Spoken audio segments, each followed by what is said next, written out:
इस वीडियो में हम बात करते हैं एक्सेल में डेटा को मैनेज कैसे किया जाता है। किसी भी एक्सेल शीट में दो इम्पॉर्टेंट कंपोनेंट्स होते हैं। एक होता है कॉलम जो कि वर्टिकल डायरेक्शन में होता है और दूसरे होते हैं रोज जो कि हॉरिजॉन्टली डेटा को रिप्रेजेंट करते हैं। सो यहाँ पर ए, बी, सी ये सारे कॉलम्स हैं और 1, 2, 3 ये सारे रोज हैं। अगर हम ध्यान से देखेंगे तो पहली रो जो है वो इस पर्टिकुलर कॉलम में प्रेजेंट सारे डेटा की हेडिंग को शो करती है। सो यहाँ पर जो फर्स्ट कॉलम है उसकी हेडिंग है DRG डेफिनेशन और उसके नीचे सारा डेटा DRG डेफिनेशन को बिलोंग करता है। सिमिलरली कॉलम बी में provider ID is the heading और उसके नीचे जो सारा डेटा है वो प्रोवाइडर आईडीज हैं।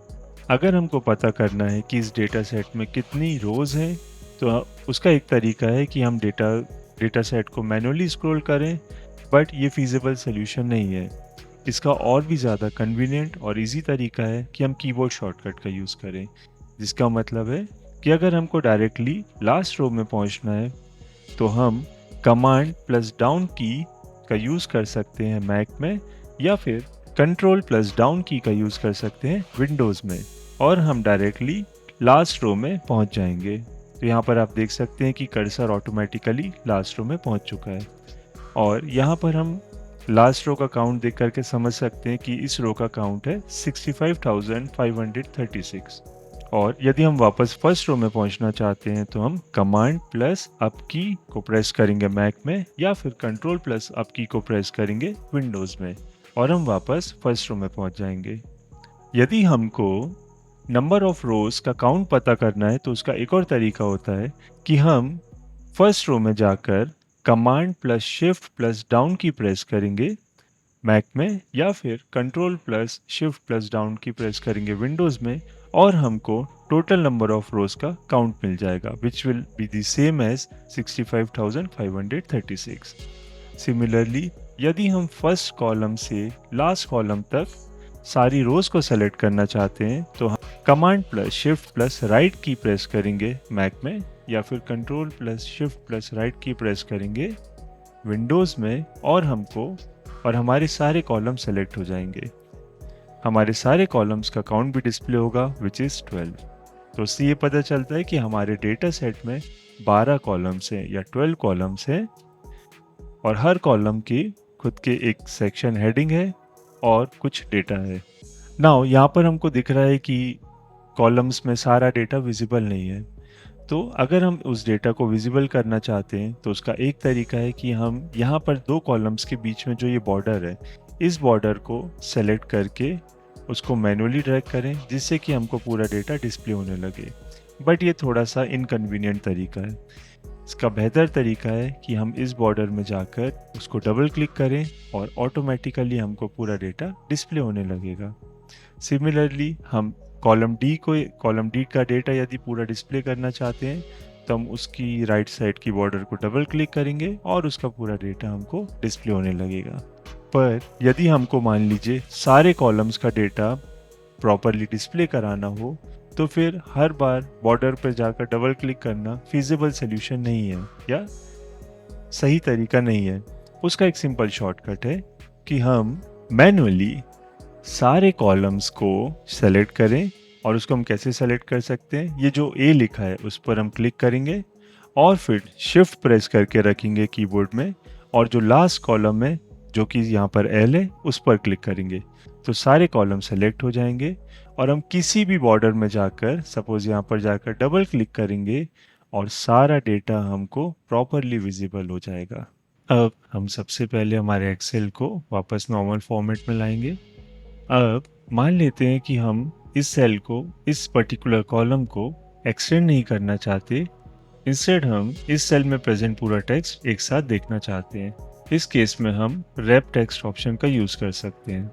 सो इस सेल को हमने सेलेक्ट किया है, और अगर अब हम रैप टेक्स्ट को क्लिक करते हैं तो आप देख सकते हो कि इसमें पूरा टेक्स्ट एक साथ डिस्प्ले हो रहा है। सेम चीज़ हम मल्टीपल सेल्स के साथ भी परफॉर्म कर सकते हैं। यदि हम यहाँ पर मल्टीपल सेल्स सेलेक्ट करते हैं और फिर रैप टेक्स्ट पर क्लिक करते हैं तो उस पर्टिकुलर कॉलम के या सेलेक्टेड सेल्स के सारे सेल का सारा टेक्स्ट विजिबल हो जाता है।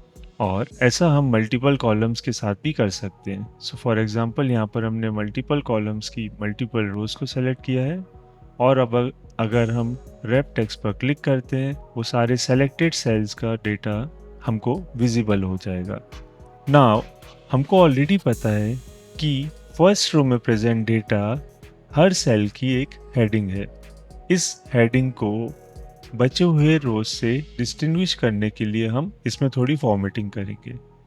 सबसे पहले हम सारे कॉलम्स को सेलेक्ट करने के बाद उनको एक्सपांड करते हैं, और उसके बाद हम इन कॉलम्स में प्रेजेंट हेडिंग्स को फॉर्मेट करना स्टार्ट करते हैं। सो हम सबसे पहले फर्स्ट हेडिंग के टेक्स्ट को सेंटर में अलाइन करेंगे। उसके लिए हम अलाइनमेंट आइकन का यूज करेंगे, और अब फर्स्ट हेडिंग का टेक्स्ट सेंटर अलाइन हो गया है। सिमिलरली हम एक एक करके बचे हुए कॉलम्स की हेडिंग को भी सेंटरली अलाइन कर सकते हैं, पर इसका एक बेहतर तरीका है। हम सारी हेडिंग्स को एक साथ सेलेक्ट करेंगे, अगेन यूजिंग कमांड शिफ्ट और राइट की ऑन मैक, या फिर कंट्रोल शिफ्ट और राइट की ऑन विंडोज, और फिर हम सेम ऑपरेशन इन सारे कॉलम्स के लिए एक साथ परफॉर्म करेंगे। सो इस बार हम टेक्स्ट को सेंट्रली अलाइन करने के लिए अब फिर से सेंटर टेक्स्ट ऑप्शन का भी यूज करेंगे। तो अब इस बार सारी हेडिंग्स का टेक्स्ट सेंटर में अलाइन हो चुका है। Now the next thing is, हम इन सभी का बैकग्राउंड भी चेंज कर देते हैं और इनमें थोड़ी और फॉर्मेटिंग कर देते हैं। अगेन हम सारे कॉलम्स की हेडिंग्स को एक साथ सेलेक्ट करेंगे, और हम इनका बैकग्राउंड कलर चेंज करेंगे, let's say to light grey, और हेडिंग्स के टेक्स्ट को हम बोल्ड कर देंगे। नाउ हेडिंग अब थोड़ी डिस्टिंग्विश्ड और बेहतर लग रही है। अब हम सबसे पहले इस डेटा सेट को समझते हैं। इस डेटा सेट में अलग अलग प्रोवाइडर्स और पेशेंट्स की इंफॉर्मेशन है। फॉर एग्जाम्पल, कोई पेशेंट किसी प्रोवाइडर के थ्रू किसी ट्रीटमेंट के लिए जाता है, तो उसका टोटल कितना कॉस्ट होगा, कितना कॉस्ट प्रोवाइडर पे करेगा, कितना कॉस्ट गवर्नमेंट पे करेगी, कितना कॉस्ट इंश्योरेंस पे करेगा, ये सारी इंफॉर्मेशन इस डेटा सेट में है। सो जो पहला कॉलम है DRG डेफिनेशन, उसमें ट्रीटमेंट का टाइप मेंशन्ड है। उसके बाद जिस प्रोवाइडर या हॉस्पिटल के पास पेशेंट ने कंसल्ट किया था, उस प्रोवाइडर की ID और उस प्रोवाइडर का नेम है।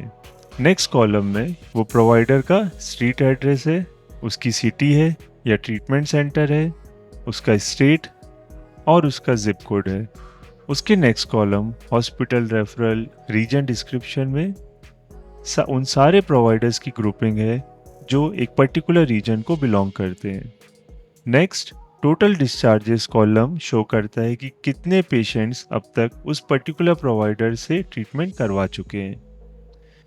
Then average covered charges shows कि उस पर्टिकुलर ट्रीटमेंट के लिए पेशेंट को ओवरऑल कितना चार्ज इनकर हुआ है या कितना चार्ज देना है। नेक्स्ट, कितना चार्ज उसमें से गवर्नमेंट ने पे किया है और कितना चार्ज इंश्योरेंस कंपनी ने पे किया है। हमारे नेक्स्ट वीडियो से अब हम इस डेटा सेट को एनालाइज करना स्टार्ट करेंगे। Thank you.